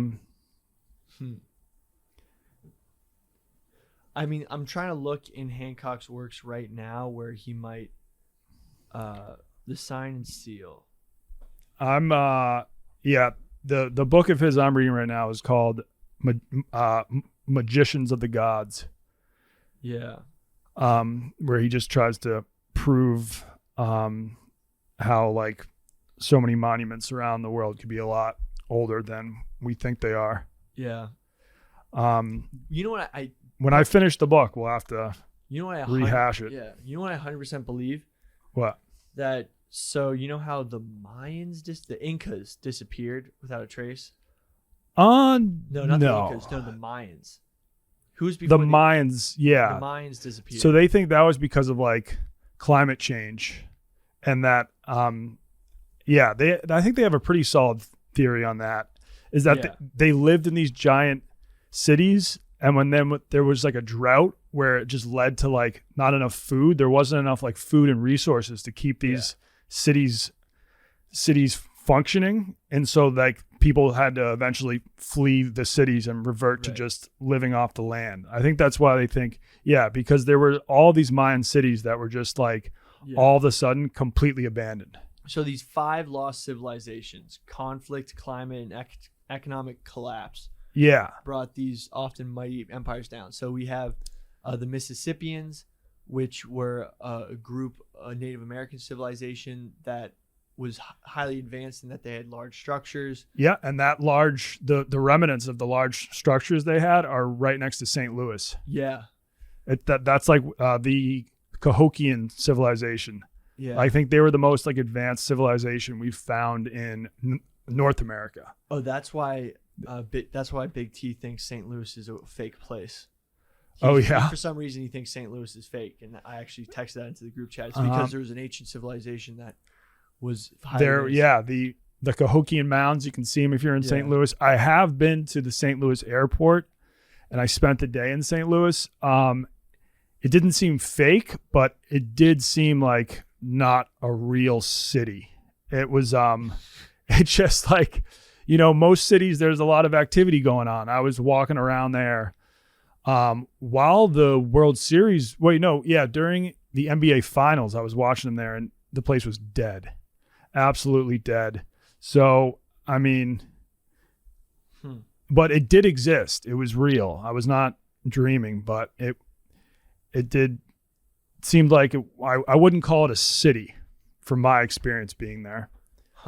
But yeah, so as you were saying, these other civilizations, the Easter Island, Rapa Nui, and then the Khmer Empire, which was in Southeast Asia, the Mayan Empire, the Sumerians, were all of these different civilizations that all disappeared. Yeah. I bet that we were in a buffering zone of history where different civilizations would get up to this level and then all collapse because of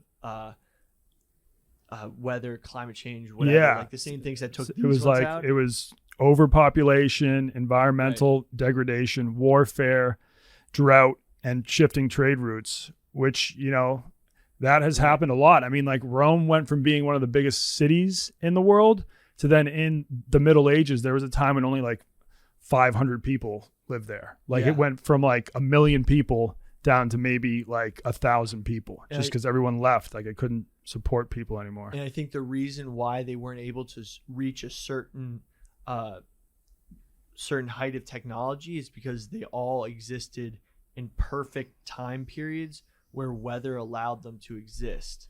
Yeah.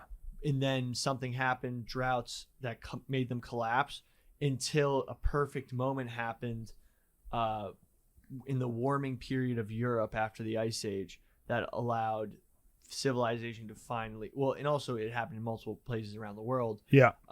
But for it actually to progress into modern times. Yeah. And like for it actually to take hold. Yeah. Which means that like it was everywhere. And like, for example, there may have been 10 Mayan civilizations that have existed and gone down in that buffer period. That's cyclical because civilization was just whirring. It would get to a point, then collapse, get to a point, then collapse. And that's probably what those older structures are. And they would just have to revert back to hunter-gatherer lifestyles when population collapse would happen and all that. Yeah. But it never took part to like getting to a Roman classical period because it needed a place that had a long enough time period with good weather to like break past a certain point of technology. Yeah. I mean, like Egypt. I think Egypt's the classic. Like Egypt's not even Europe. Like that was one of the first that progressed past it. Yes. They progressed past it, and then their collapse was blamed on the Sea Peoples, right? That was like the Bronze Age collapse. Yeah, but that's another one. The Sea Peoples is another civil. Like they're the Atlanteans. That. Yeah. Actually, let's look that up. If you don't know what we're talking about, the Sea Peoples. So during the Bronze Age, there were civilizations where modern day Israel is. There was advanced civilizations where Egypt is, and there was civilizations on the Greek islands and in Turkey, and they all collapsed around the same time with reports of invasions by the Sea Peoples. But the Sea Peoples, I think they kind of have some proof that they were just kind of like raiding groups of pirates that had to leave their land due to something, and they just they invaded the Middle East. And as you were saying, it doesn't take a lot for like a whole advanced society to collapse. Like, if one thing goes wrong, it can set off a chain of events that causes like all of it to collapse. Yeah. I don't know if they know exactly who they were. But like, I think this happened and then when places like even China probably was one of those places that civilization was like found a good window to develop past a certain point, and then it just took off. Yeah. I used Europe as an example because there's that warming period. Yes. Where a lot of Greece and Rome. I'm not saying that was the only place civilization developed. Dude, yeah, it's wild how civilizations don't just like advance like this. They go like, it moves like a wave. Like the fact that the Romans had concrete, like they used concrete all the time. Yeah. And the fact that in the Middle Ages, humans just forgot how to use concrete, which is just, it seems like insane.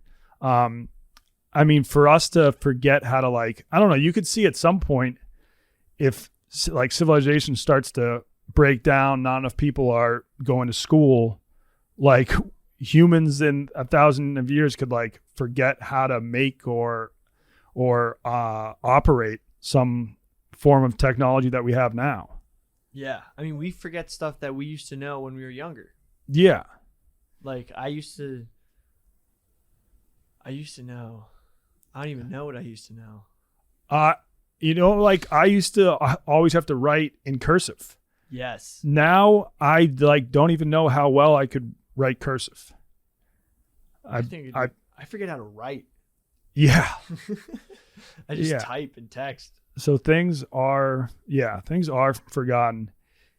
If you want to change gears here, this is something else that's very random, but we were talking about crazy structures being built. Have you heard about the line being built in Saudi Arabia? Oh, yeah.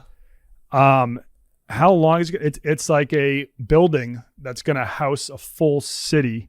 People thought, because, you know, people just propose crazy projects all the time, but you're like, all right, this isn't going to happen. They've actually started to build this. So this is 100% going to happen. Oh my God. Let's watch some videos on it. And it's a building that's literally in the shape of a line, but it's going to be like a city of 4 million people or.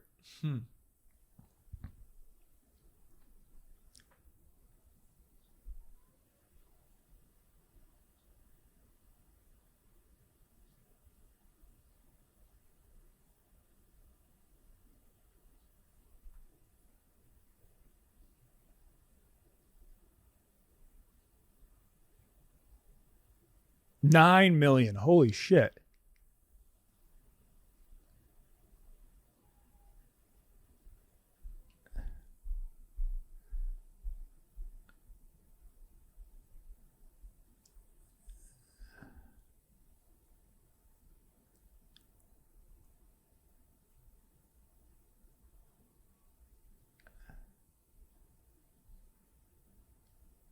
They also claim this is going to be carbon neutral. Yeah. Yeah.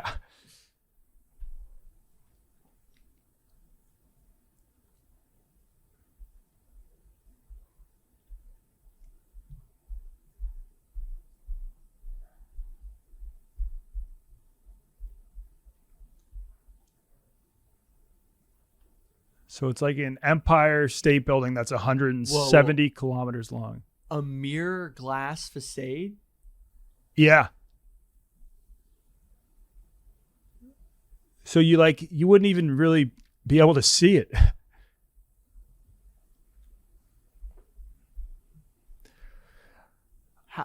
When is it? So they started working on it this year. How are they going to deal with? Oh, Spur.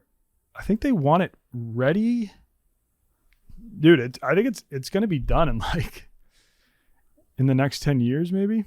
Yeah, but with that, what happens when a sandstorm hits and it hits that thing like a sail and just pushes it over?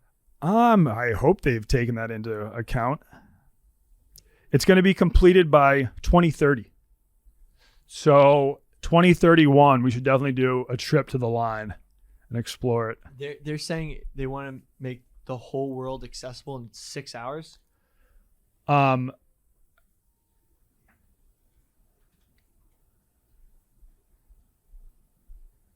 don't know.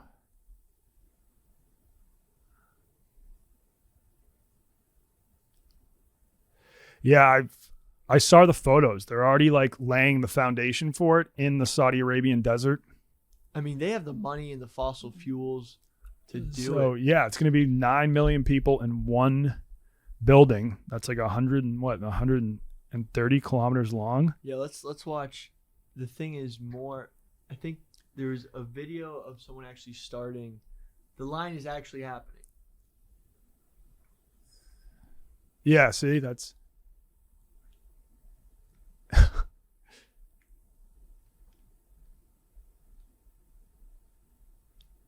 170.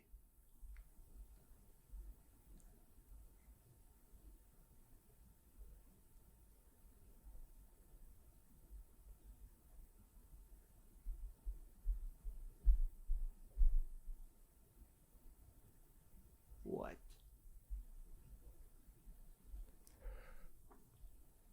So, I mean, what? How? Who's gonna live? Who's building it right now? Probably guest workers like Qatar. Yes. Well, yeah, I would assume so. Yeah. So I hope they're being paid a lot, but that is a good question. Like, who's gonna move into it? If it's connected to Neom, have you heard of that? Like, I think Neom's gonna be at one end of the line, and that's like another city that they're building from scratch. I have a friend who's like actually he works for a venture capital firm, and I think they're investing in Neom. Oh shit! I need to find investments for macrodosing. Should we invest in Neom?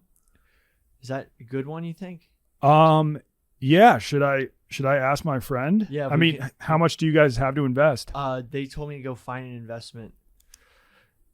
I can ask my friend if we can invest into Neom. We might not have enough capital.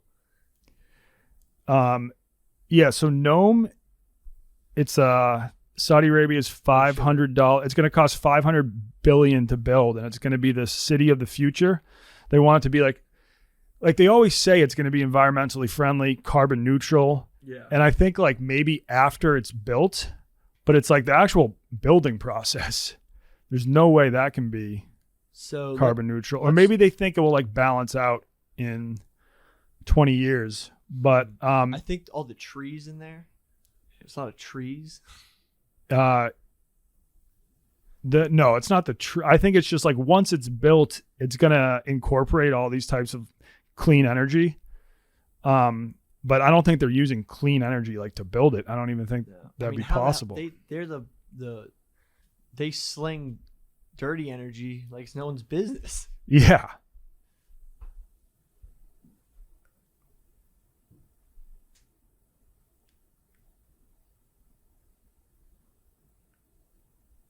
Yeah. So the line will like go through Neom City, I think maybe. Huh. This guy's got a weird Yeah. voice.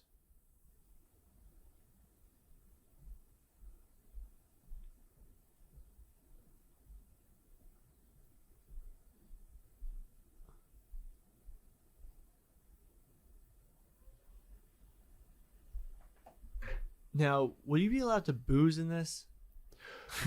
Booze in that? It's weird because Dubai is so much more relaxed than Qatar. Like, it's the same thing where in Dubai, booze isn't technically legal, but they know that a lot of the money they get is from tourists. And so, like, they also have tons of clubs and bars, and they're a lot, like, more chilled out than Qatar. Huh. I think if they want 9 million people to move there, they're going to have to loosen up a bit. Huh. Like Saudi Arabia didn't even allow women to go to movie theaters not too long ago. Jeez. I'm down with the line, but what the fuck?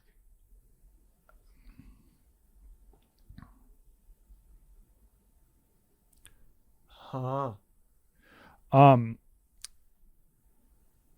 If you look at Neome, because I'm trying to think where Neome will be. I did just see when they build Neome, it's going to have a Jurassic Island park with robotic dinosaurs. It's going to have an artificial mega moon to light the desert city. Oh, it's a mega moon? It's going to have beaches on the Red Sea that has with sand that glows in the dark. That sounds like cancer. Yeah, that doesn't sound environmentally friendly.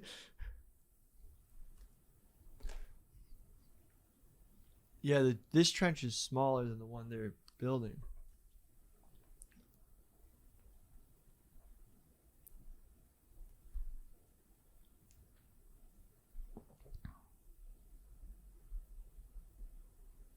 Oh, well, that's cool. Yeah, I mean, that makes sense. Like, public transportation is very simple when your city's the shape of a line.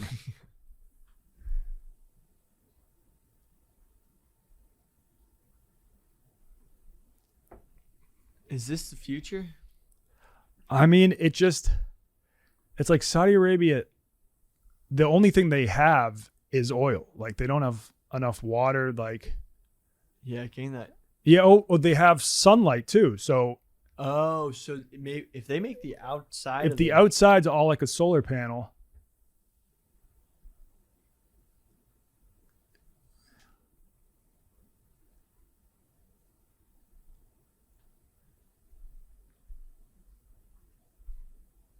Oh.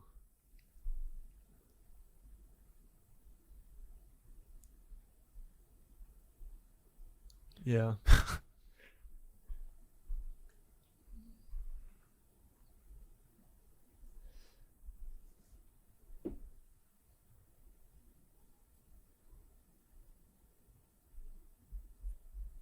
Yeah, I'm not down with the line if you can't drink beer and you gotta wear burqas. Me and PFT were talking about that, like what we're gonna wear in Qatar, and those burqas actually might be the most comfortable option. Because in local garb. Yeah, like I don't think they would care. Like, would they mind if we wear the burqas? Or like if you wear some. Because so they're saying like shorts. I assume with the World Cup they're gonna make an exception, but like normally you're definitely not supposed to wear shorts if you're going to like a mall or any sort of religious building. But I think like when we're hanging out at the stadiums, at the beach, like we can wear shorts. PFT may be wearing his Jinko shorts because like those go well below the knee. It would be, I don't know if it's politically correct, but if you guys were in full garb, like dressed like in the like Mohammed bin Salman, that would be. I think it would also be pretty comfortable too. Yeah. When in Rome. But actually, for the U.S. England game, PFT is planning on dressing up like the Statue of Liberty. But like, doesn't that qualify as cross-dressing, which I think Qatar frowns upon? So he's going to have to go as a manly Statue of Liberty, which I guess what the Statue of Liberty wears kind of looks like a burqa. So he'll just tell people it's a burqa, and I think he'll be fine. I'm going to have to run soon. Oh, yeah, we can wrap it up. This has been awesome. Yeah, this has been a lot of fun.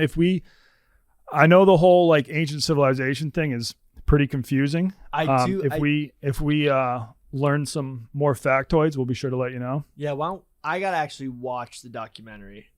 Because that's definitely something about it. He may be not,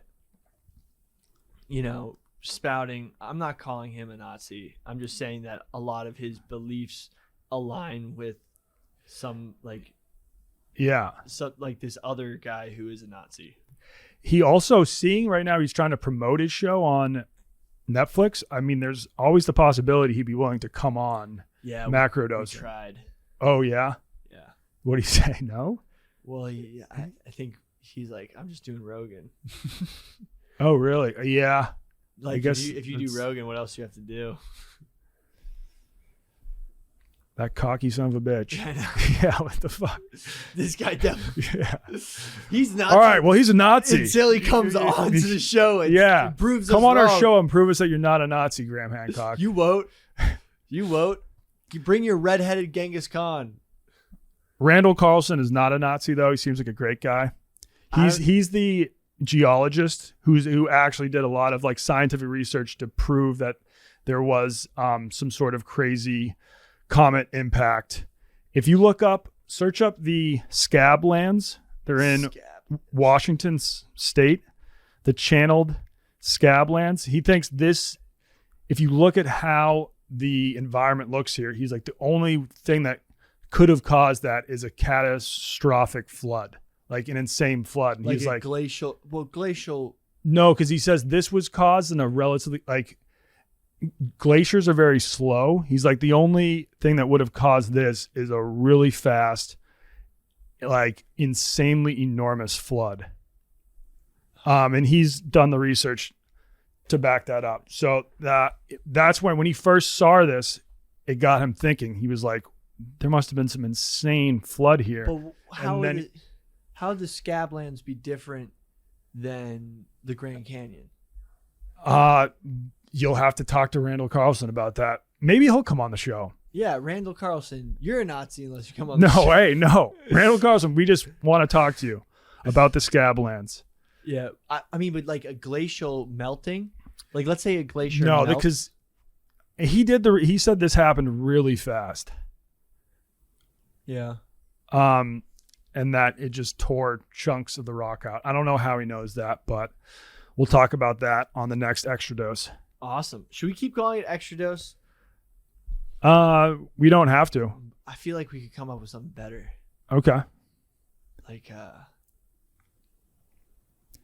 Like Journey Dose. No. That's a lot worse. I know. Dosed? No. Dosage? Dose. Maximum dosage? Maximum dose? But like maximum dose makes it feel like these episodes are going to be like 7 hours as opposed to the 4 hour macro dosing. But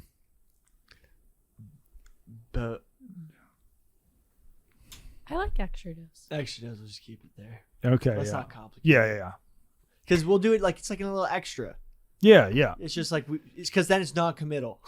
Yes. It is extra. Awesome. Thank you guys so Yeah. much. Unless you wanted to just like cut this episode into like 5 episodes and then you could do it every Saturday. Yeah. But all right, I'll be in Qatar when I get back. Let's definitely record another. Awesome. Thanks, Mad Dog. Thank you so much, Mad Dog. Thanks everyone guys are for welcome. tech, Steve. Yeah. All right, let's cut it.